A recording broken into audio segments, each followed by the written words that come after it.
when we were discussing the stress calculations within soil, we focused on what happens immediately after you change stresses and also what happens a long time later. But we never talked about what happens in between. So in this lecture, we are going to do that. And for that purpose, I'm going to consider such a setup, a clay layer sandwich between sand layers. You don't really need sand layers, but to make it clearer, I'm going to do this. And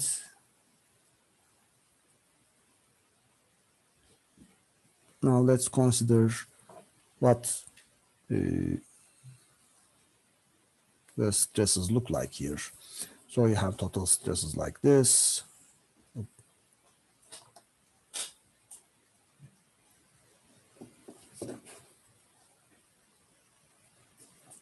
Your effective, your pore pressures, let's say water is at the surface as well. So your pore pressures look like this initially. And your effective stress,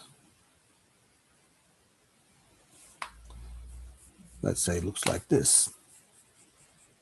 So this is before loading. Then when you load,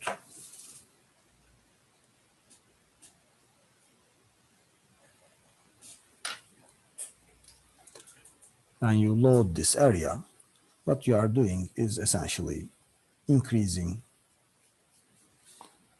the total stress at all depths by this much amount.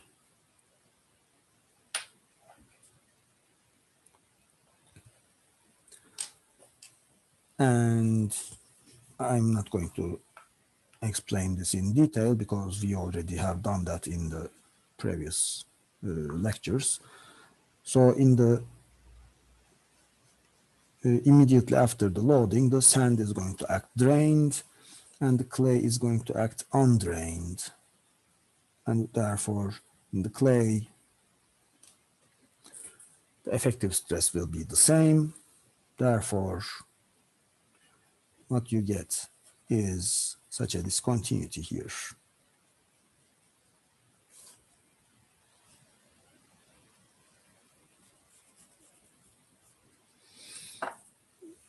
So this much is, again, your change in stress.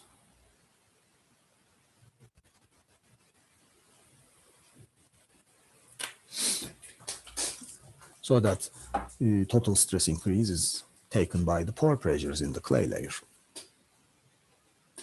Now, we also covered what happens a long time later. Basically, I'm not going to redraw this every time, a long time later as well. You will have still the same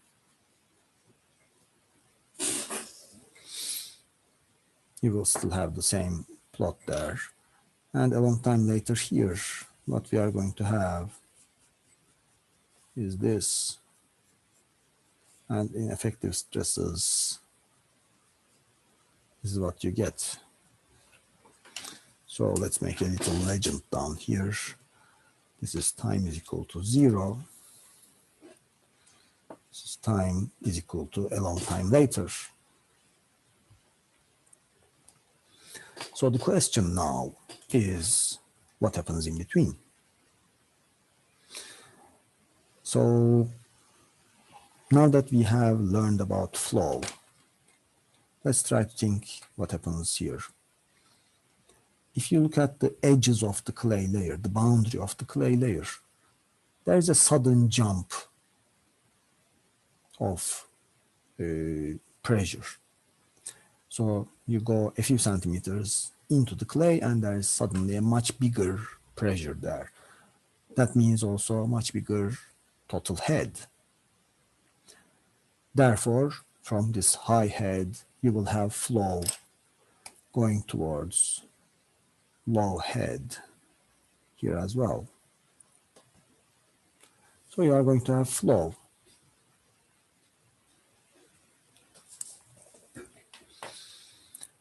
And if that is the case, then if the water flows out of here, it's going to also reduce the pressure. So what you end up with then is this. You lost some water, therefore some pressure there, and therefore this is what you get. And of course, Terzaghi's effective stress principle is still valid, it remains valid. Therefore, the effective stress does the opposite.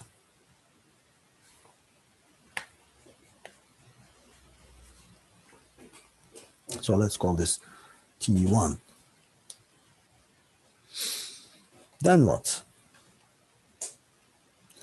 Then let's consider a bit further T2. So let me use a ticker green. T2 at a little later time.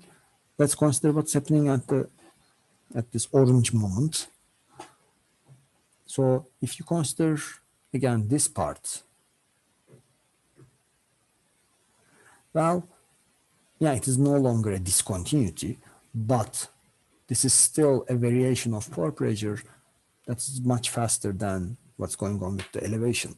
So it is still a slope larger than unit weight of water. Basically, if you have unit weight of water as your slope, here. If you have unit weight of water as your slope, then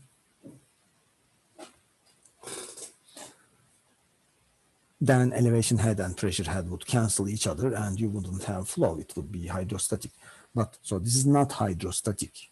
There is going to be flow. There is going to be more flow. So now from here, I would see more flow up as well. And that makes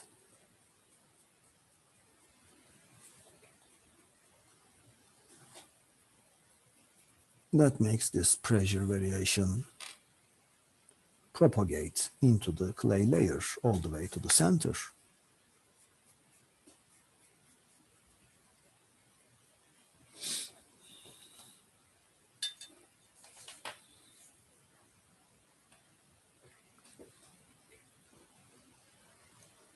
And then, of course, if you move a bit further in the time scale, let's call it T3, this will keep going on.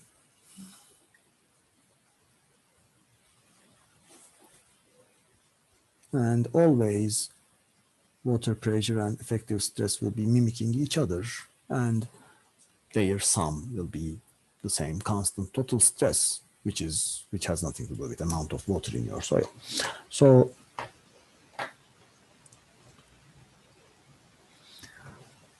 basically, this is how the effective stress and pore pressure progresses over time.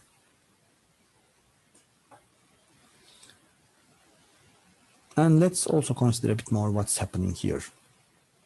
We said water is going out, therefore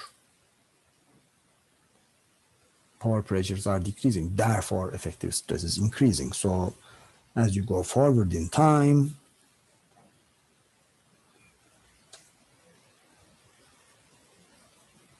water moves out of the fine layer.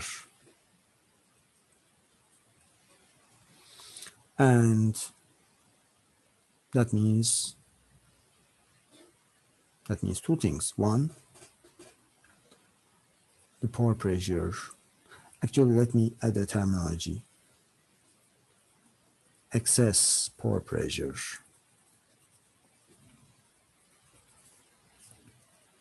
I'm going to show that with a U sub E. What's that? It is the part that is outside, that's above the hydrostatic pressure. So this bit is the excess pore pressure, the part that is due to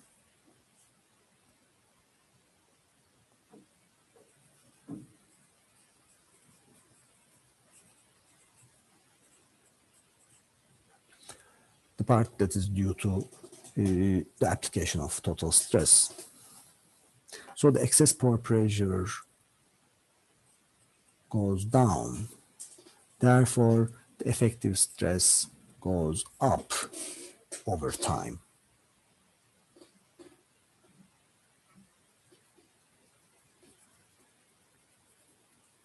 So as time passes, effective stress increases. And if effective stress increases,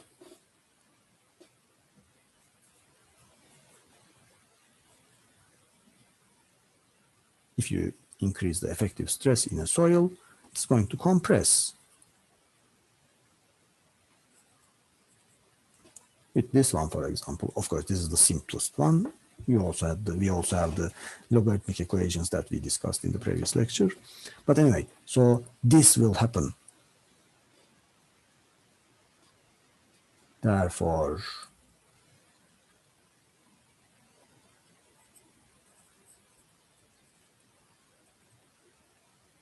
volume decreases, volume of soil. Hey, now look at these two. The first sentence and this fits together because as the water moves out of the clay, volume of water goes down, therefore volume of soil goes down as well.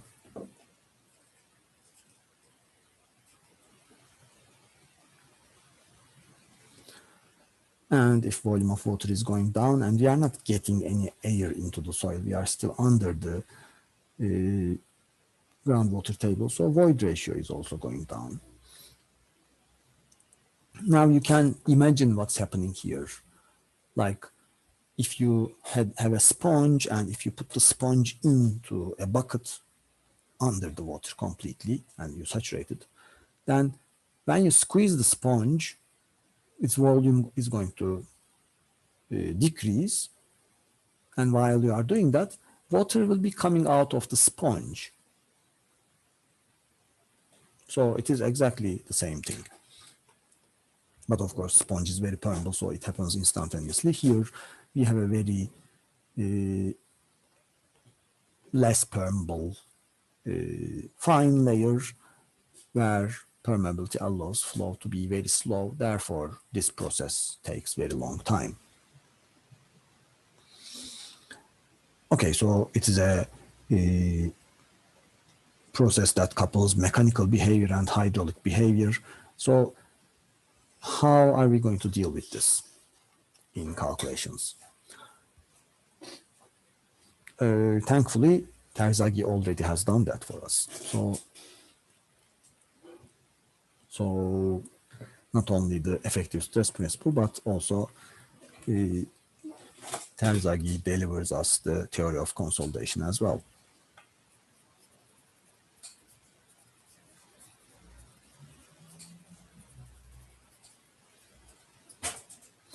So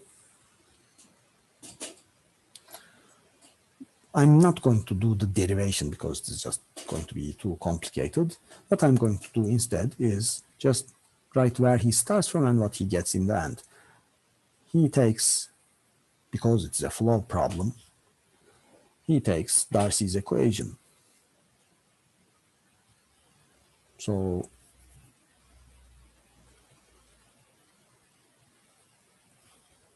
he takes this. And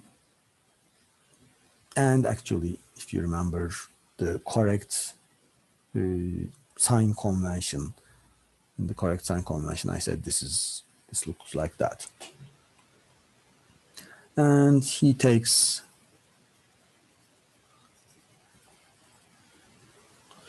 the balance of water. You can think of it as continuity as well.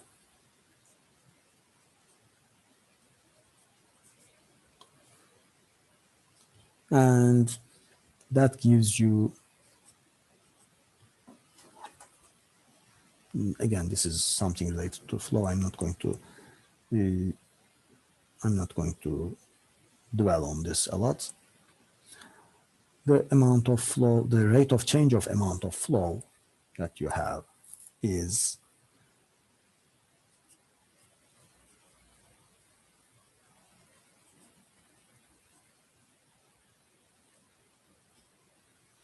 this much. So actually here, remember, this is also a vector. So the rate of change of flow is that much. And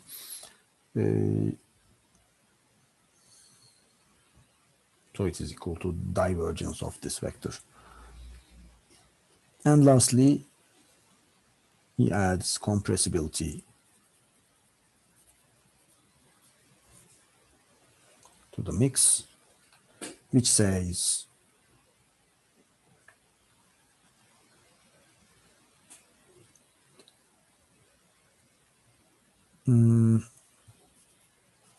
change in volume, and because we are saying it's saturated flow, change in volume of water over initial volume is equal to mv times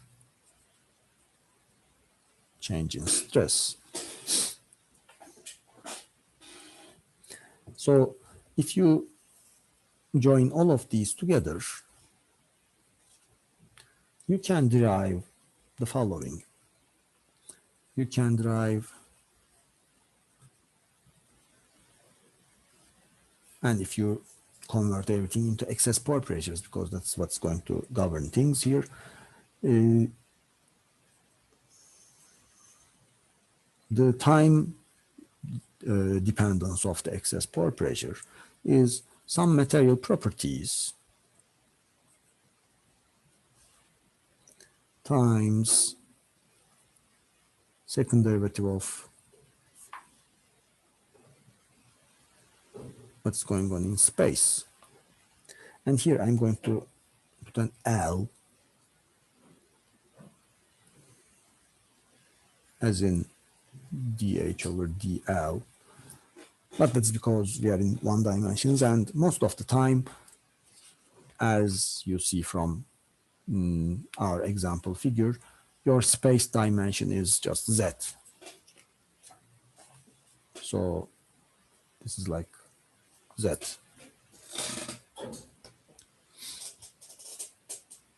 So, okay, that still doesn't help us directly because it is just a partial differential equation. But here, I would like to add a couple of things. One thing is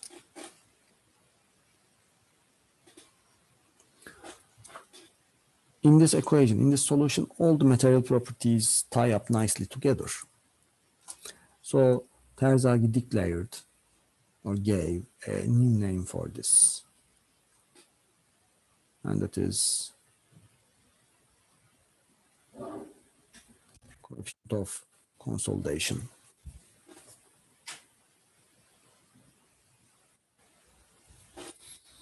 And you can figure out its units. Of course, it is length square over time, so it's some bizarre units, but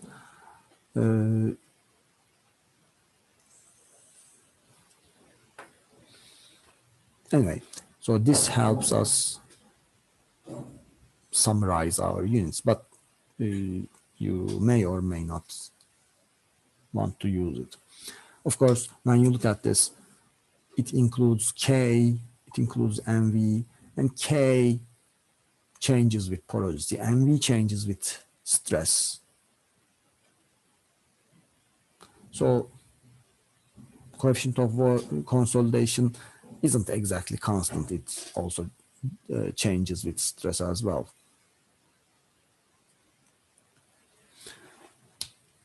But for most practical purposes, people, especially when they take MV to be constant, they also take CV to be constant as well.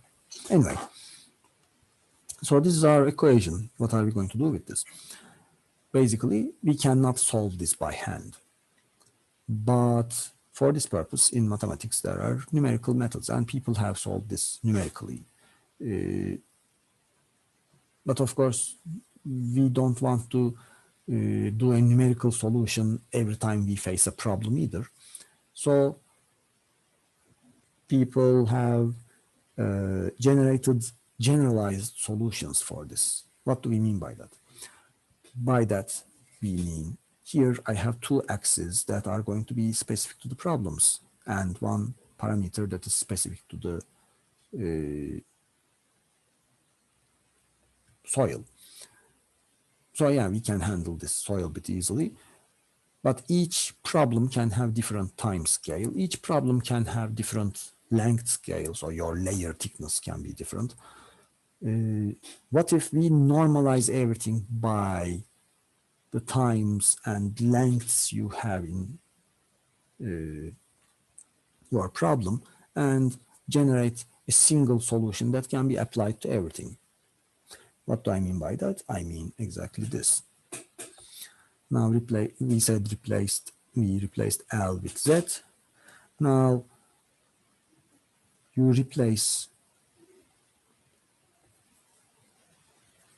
this, you would make this substitution. I'm going to explain what HD is very soon. And another substitution.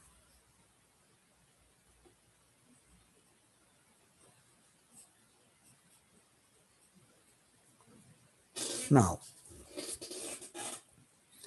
when you do this,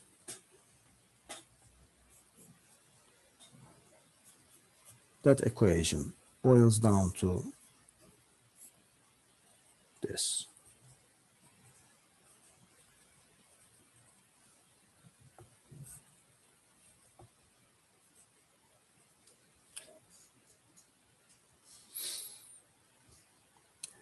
Now what happened here is it became a lot more user-friendly now because it doesn't have any problem-specific parameters in it anymore.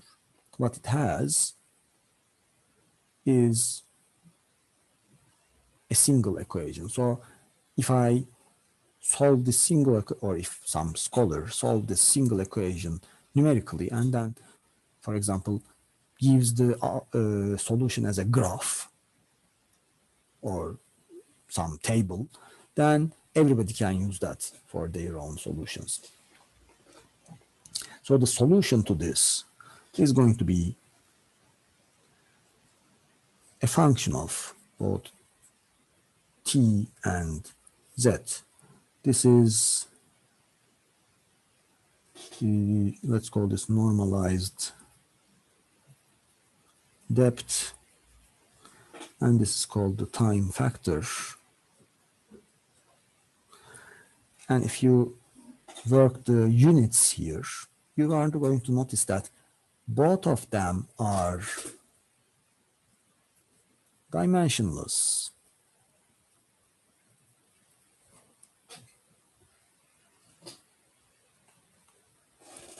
So this capital T replaces our actual time, and this capital Z replaces our actual space. So what are my boundary conditions then? On the boundary, on the time boundary, if time is 0, the excess pore pressure is this much. If time is infinite, the excess pore pressure is 0. And on the space boundary, if that is 0, by the way, these depths are from top of consolidating layer.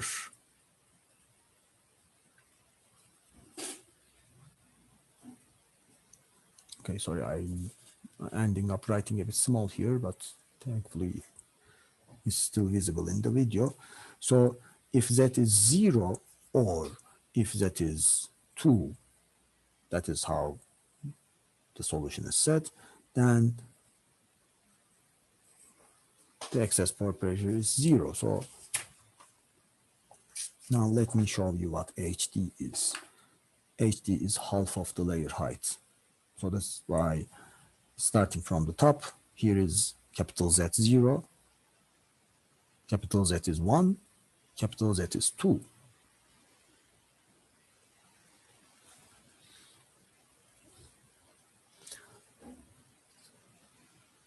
So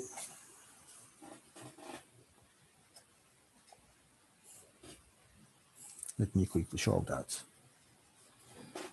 So drainage boundary.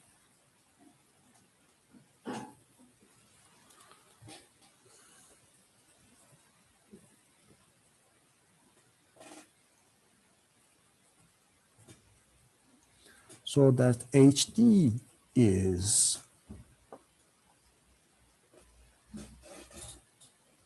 the longest drainage path. And in a layer like this, it is simply half of the layer thickness. That is why Z goes from 0 to 2, because up here your capital Z is 0. Remember, capital Z is small z divided by HD. So your total layer thickness, the total depth you can go into this layer is 2 HDs. Z over, then the Z is going to become 2 HD. 2 HD over HD is going to be 2. So here your Z is 0, here your Z is 2.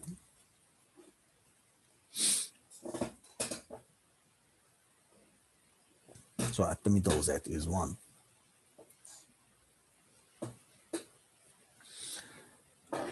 So once you do that, now you have made every possible problem identical. Why? Because every possible problem has a time that you can scale according to the permeability of things, as well as how the water moves inside the soil. By the way, it is proportional to square of the length. Why is that? Because as the layer becomes larger, two things happen. One, your water has to move farther away. Two, you have to move a greater quantity of water because you have more water in the layer now. So that's why it is squared. That's why it scales with the square of the layer thickness. This CV includes permeability inside it. And then the time scale is also there. So if you have a less permeable material over a longer time, it will do the same thing as a more permeable material over a shorter time. So this is what the time factor does. So with the time factor, you can get every possible problem's time scale to be the same. With the normalized depth, you can get every possible layer thickness to be the same. It will always be from 0 to 2. And once you do both of those, then you can just look into books and obtain solution charts like this. And what is this chart? This chart is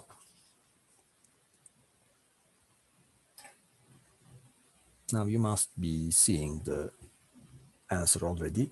It is this chart. It is this distribution of this variation of effective stress over time, because the plots upper axis already has that. And we are going to put this as a handout to the website. And many soil mechanics books have this. This is from Lamb and Whitman, but many soil mechanics books have this kind of plots. So change in effective stress, the ratio of change in effective stress in response to total stress, or what fraction of total stress change, what fraction of your load have been taken by the effective stress at this moment. So it starts from when t is 0, when t is 0, it is 0 because when t is 0, none of the load is taken by effective stress.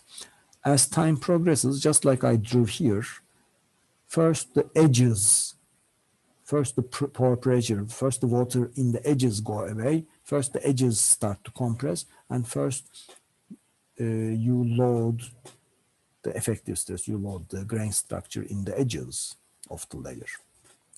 Then it progresses towards the center, and you can see here normalized time of 0.05, 0.1, 0.15, etc., etc. And as you go forward in time, you are moving towards 1, which means the entire load will be carried by the effective stress. Of course, from the other side, the distance is going to be the pore pressure. Actually, to fit our notation here, I'm going to do this.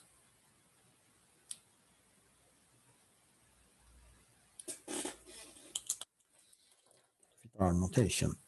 I'm going to rename this with ink UE, which is the same thing. It is delta sigma, but our pore pressure is also changing with depth, so I don't want to have it confused with changes due to depth. So anyway, for example, and the vertical axis, as you notice, is the capital Z here. So this entire plot is like my layer. This entire plot is representing my entire consolidating layer.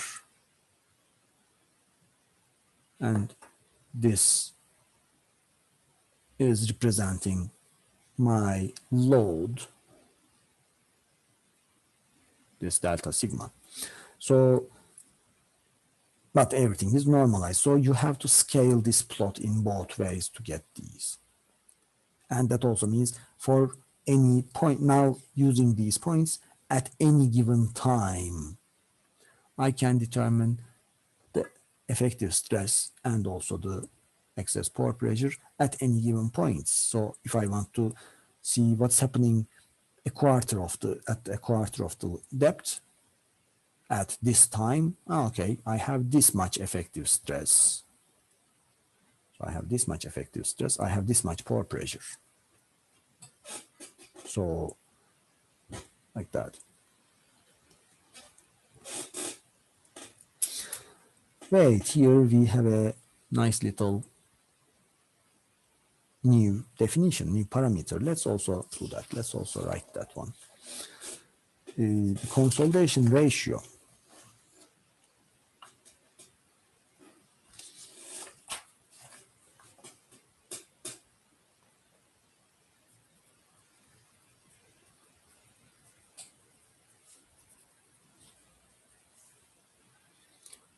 Or also called degree of consolidation,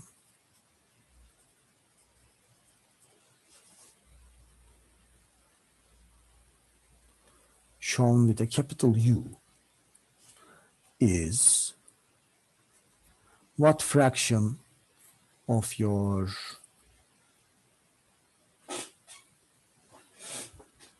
total stress change or load is currently being carried by the effective stresses. And this also means, because the total change is going to be, this will be over a scale of 0 to 1. So this is also 1 minus U excess over delta sigma, right? That is what the top axis of this plot says as well. The total is 1 always. That is because Terzagh's effective stress principle still holds here. So now that's fine. With this tool, I can calculate what's going on at any time and at any place in my layer. Let me add one little discussion here to this. So if I have drainage path or like a permeable layer,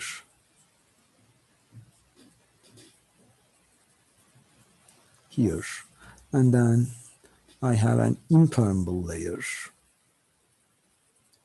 here at the bottom, then I can still use the same problem, the same solution, but this time my longest drainage path will be here. Therefore, I will be using only the upper half of this, like that.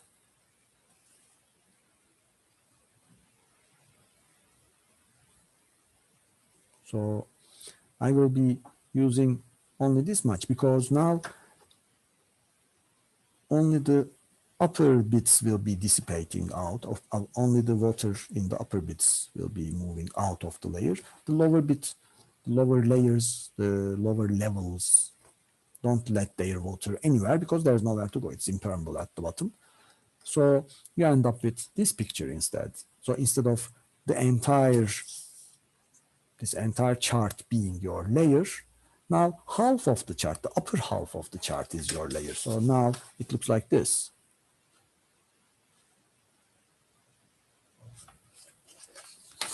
And of course, it can be the other way around as well. Maybe you have a big concrete foundation up there and a permeable layer at the bottom. So your foundation might be impermeable. So then you take the lower half of that graph. So this is a little detail that you should be mindful because HD affects the normalization. So it affects basically everything. So you should be careful about your drainage conditions, your boundary conditions for the consolidating layer. If you have an impermeable layer, HD is your entire layer thickness. If you don't have an impermeable boundary, if both your boundaries are permeable, then HD is half of your boundary.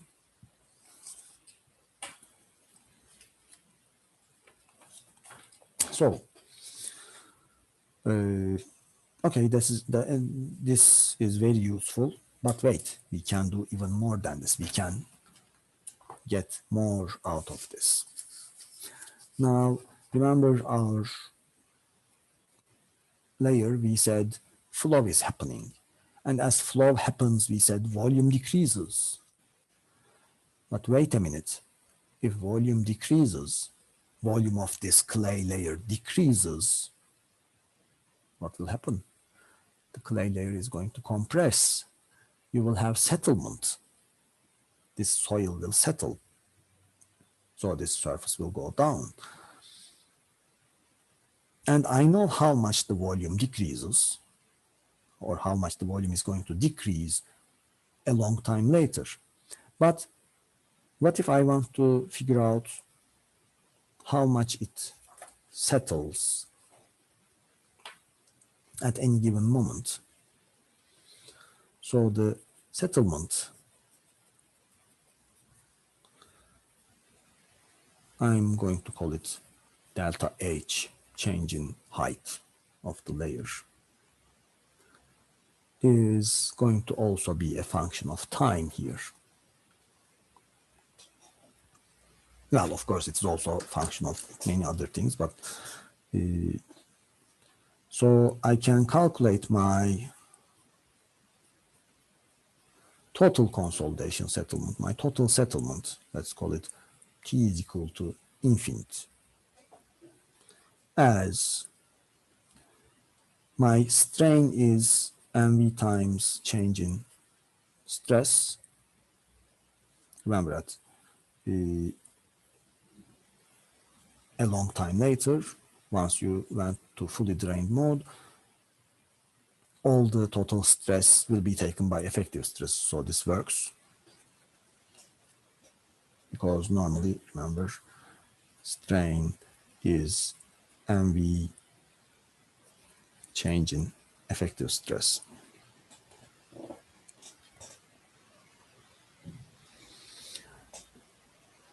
Times initial height, because I don't want strains, I want to work with actual deflection, actual deformation of the layer. So strain is change in height over, oh, no need for delta there. Change in height over initial height. Of course, it's actually change in volume over initial volume, but it is going to be the same thing in 1D conditions. So a one-dimensional situation means volumetric strain is change in height or settlement over initial layer height. Now, yeah, this is useful, but what about what's happening over time? Now, if you consider what's happening over time to your effective stresses, something different is happening to your effective stress at every depth. So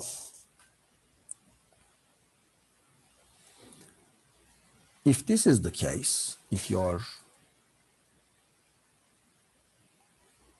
degree of consolidation is what fraction of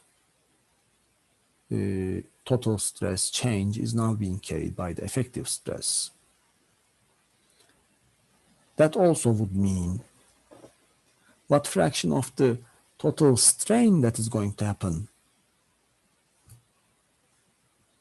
is or has happened up to now. So this is also strain over strain at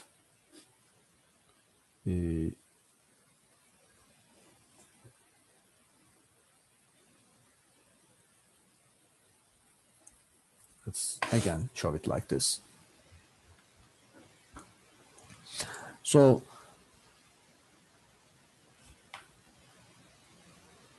from this I can calculate, I can use my solutions for degree of consolidation for strains.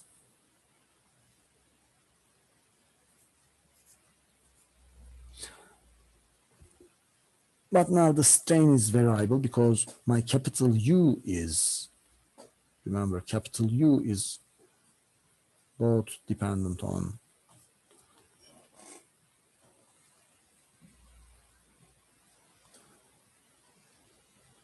time and space as well. So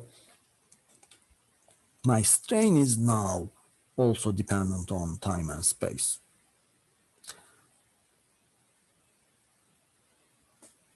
And here I am considering how to figure out the deformation. So what you need to do then is you need to consider infinitesimal thicknesses of this layer. You need to consider slices of this layer. And each slice is going to have a certain effective stress, a certain degree of consolidation. So on each slice, you have completed a certain amount of consolidation.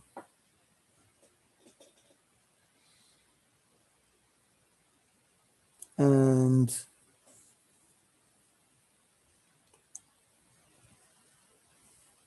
if you consider the settlement at any time, is going to be from 0 to, let's say, H0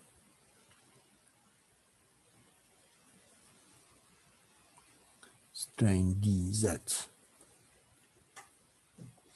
And if you join all of these, because I have strain here, and in that I have a total strain which is mv times delta sigma,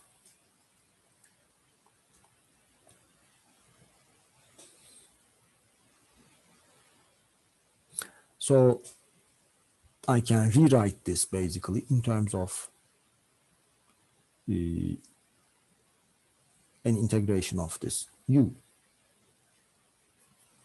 So it simply is going to be mv delta sigma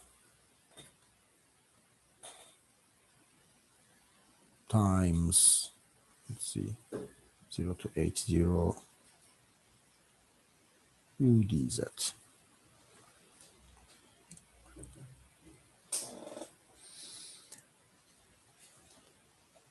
Now my u plot, remember my u plot is also my effective stress plot. And now I'm saying, or rather change in effective stress plot, and I'm saying integrate that over depth. Well, that is simple. That is going to be this area. So if I have, so this is the, if I replicate that plot over there, let's say I have this much. So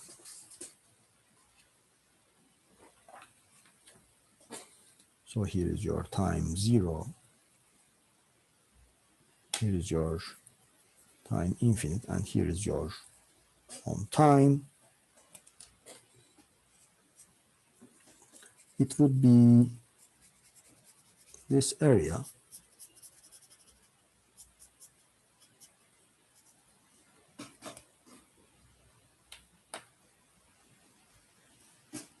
over, because this change in stress over total stress, change in effective stress over change in total stress.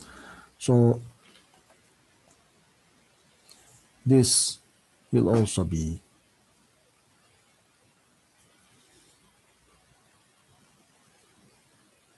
v delta sigma h0 times area yellow over area total, let's say, of this. And for each curve here, which are called isochrones, by the way, for each isochrone here, I can calculate, numerically calculate, what is the area on the left side of them.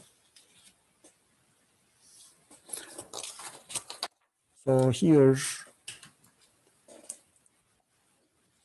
this bit is what we have written here already, the total consolidation settlement.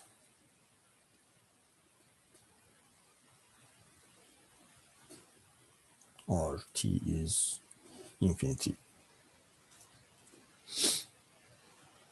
And this bit is called the average degree of consolidation.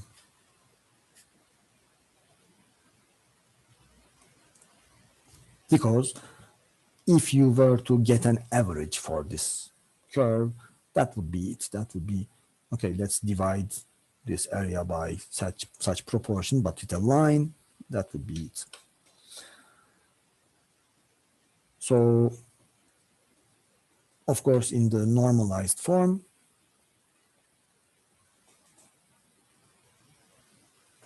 it is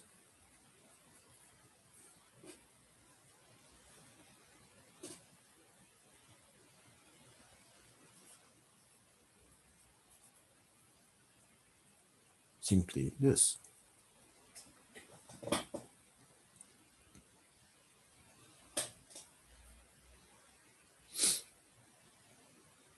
So anyway, you don't worry about all these integrations. These are just to explain you the logic of this, but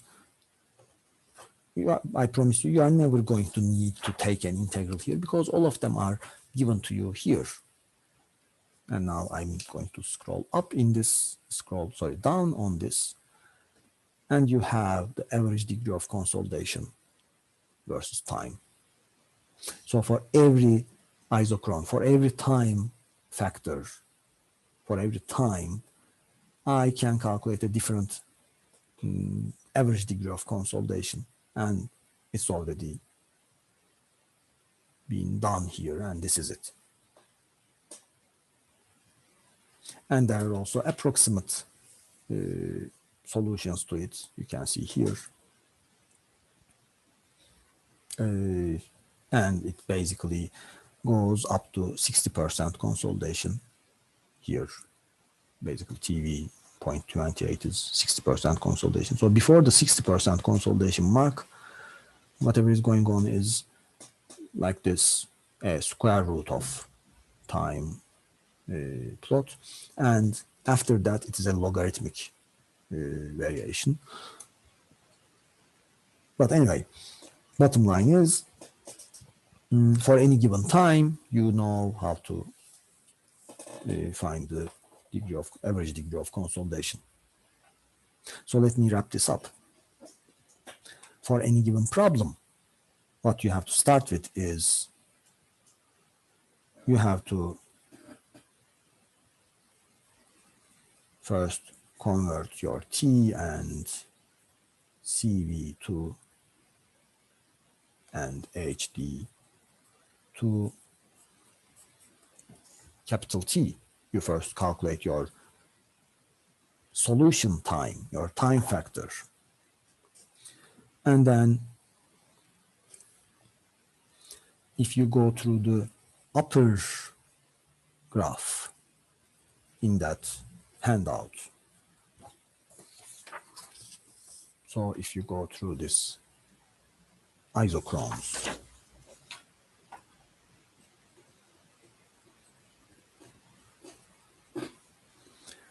then you can calculate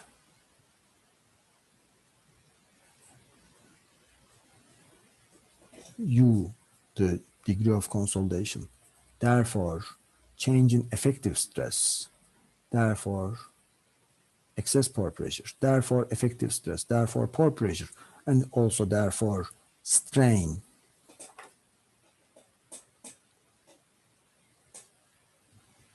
As function of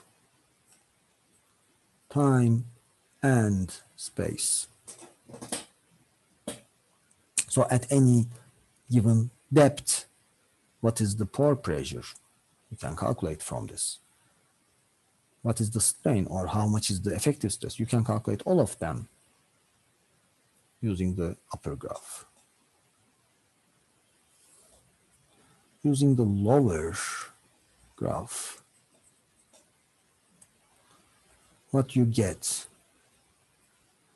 is the average degree of consolidation. And from that, you get only one thing.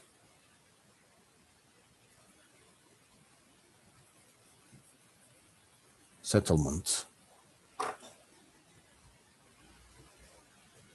Let's specify consolidation settlement. Consolidation settlements. Delta H as function of time only. So this bottom line is basically the summary of this entire topic, or the summary of solution flow chart for this entire topic. So you always start from here and go that way. Or of course, if the problem is, you know all of this and you want to figure out how much time it takes to do that, you can go backwards in this as well. So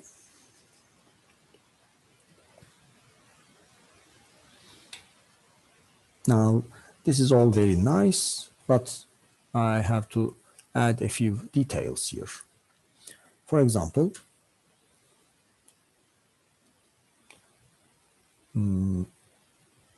it's also possible to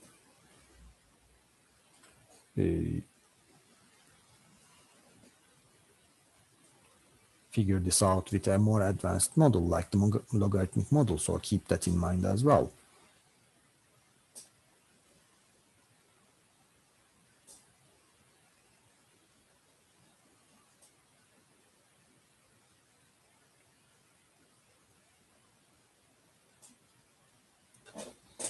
So it could be like this. Because remember, in logarithmic model, you calculate the strain like this. So that's fine as well. That's an independent calculation. You independently calculate, you separately calculate how much will be the total settlement of this. And then you can go and figure out what will be your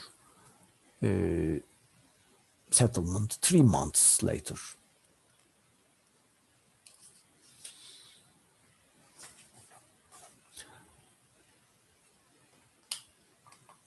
Now, once again, what we said about dividing into sublayers matters here as well. So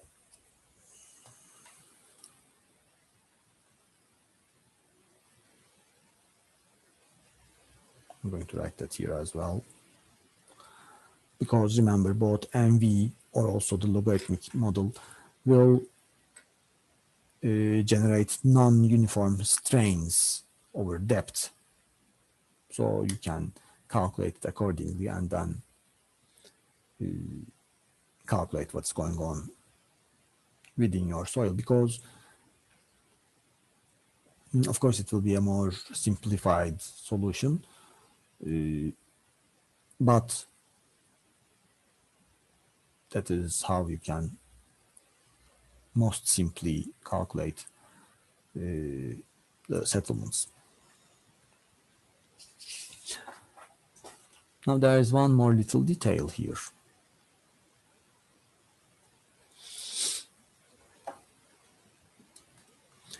Now I said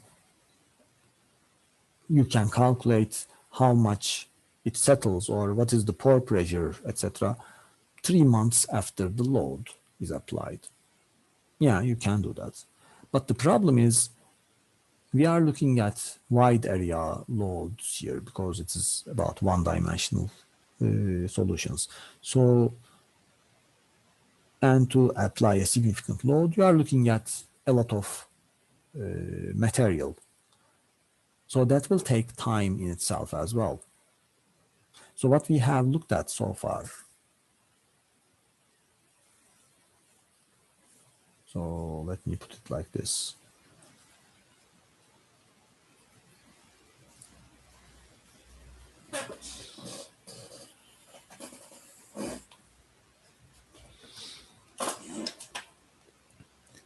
What our theory has is we had no load here, and then suddenly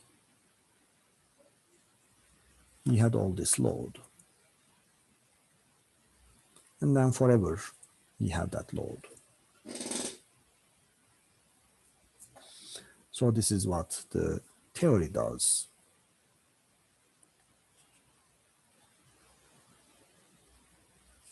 Or available solution we have.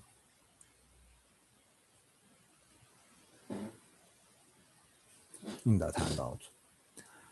Okay, but that is not realistic because, for example, imagine you are making an embankment of 100 meters by 100 meters and it is 5 meters thick to apply like 100 kilopascals of load. You are not going to do that instantaneously. It's going to take at least a few weeks, if not months. So what really happens is more like this. Assuming a constant workforce, what you will get is something like that.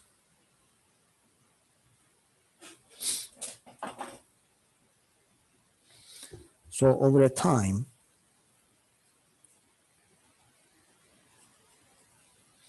let's call it time of construction, TC. Over a time, you are gradually building up that load. And it can be a building as well. It doesn't have to be, I gave an earth embankment example from top of my head, but it can be a building as well. Let's say it is a 10-story building. So you build one floor, you build another floor, you build another floor, and always you go at more or less the same speed of construction. So here is the problem. Let's show the settlement now. And this is also time, the same time, basically, same axis. Now,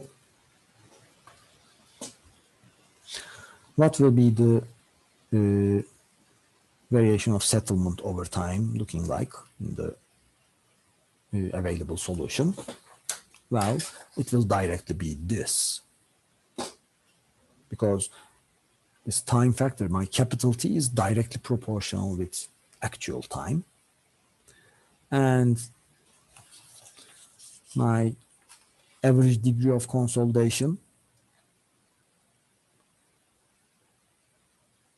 look, average degree of consolidation times the total settlement, which is constant for a given problem. You calculate this once, and it is what will happen 50 years later. So this is a constant number. You have average degree of consolidation.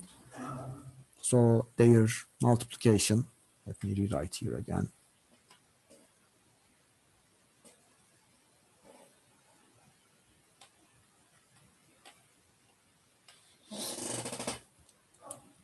So your settlement is proportional to the degree of consolidation, average degree of consolidation. So this is proportional to, this axis is proportional to settlement. The horizontal axis is proportional to time. Therefore, it will be exact same figure. So it will look like this. That's it. This is my picture. So for the red load, for the red loading condition, this will be exactly what's going on. Now with the green load, we have an issue here, because at the beginning it starts from zero load and slightly more than zero, slightly more than zero. So putting zero load means you're not putting much. So it will start with a zero slope up here. And basically it's going to do something like this. At some point it's going to curve back, and it will then follow what's going on in the rest. And somebody noticed, wait a minute, here is what's going on. This offset is the same everywhere, especially after the construction happens. So it is basically from half time of construction. So if you have another load that goes like that,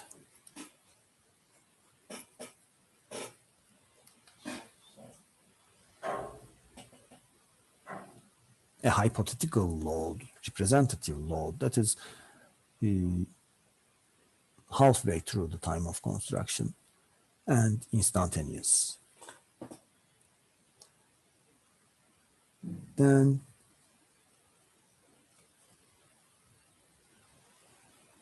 this is what you are going to get.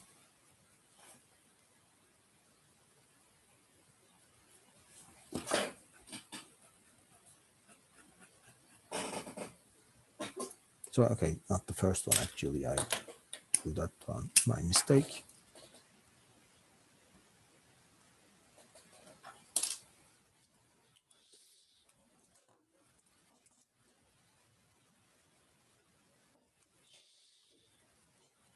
Okay, basically that's it.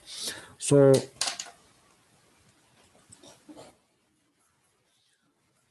what this means is it is just the same plot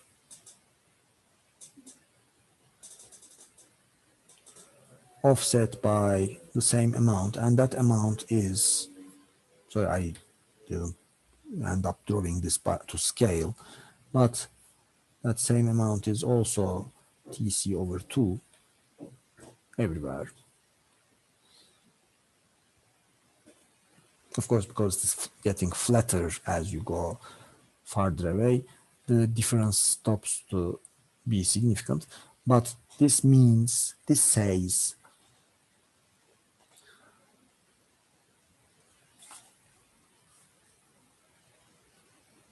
start your time scale from, so practical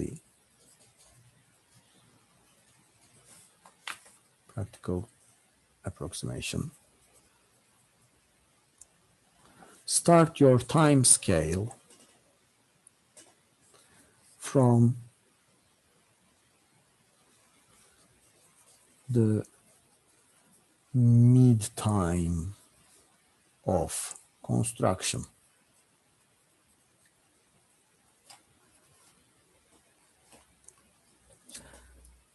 So that means if you have a construction takes 4 months,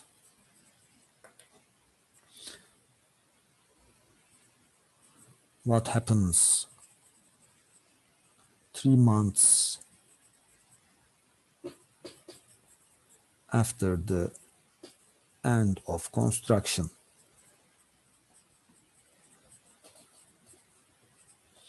Then your time is going to be half of the time of construction plus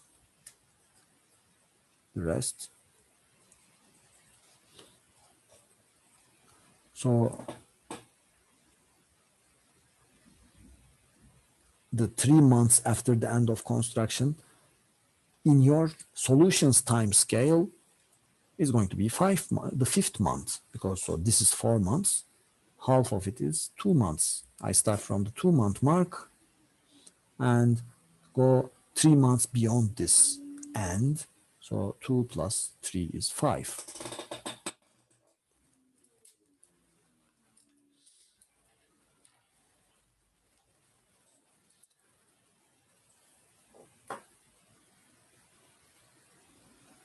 So this covers the entire time dependent aspect of consolidation settlement. And we have one more discussion to make regarding this topic in the next video.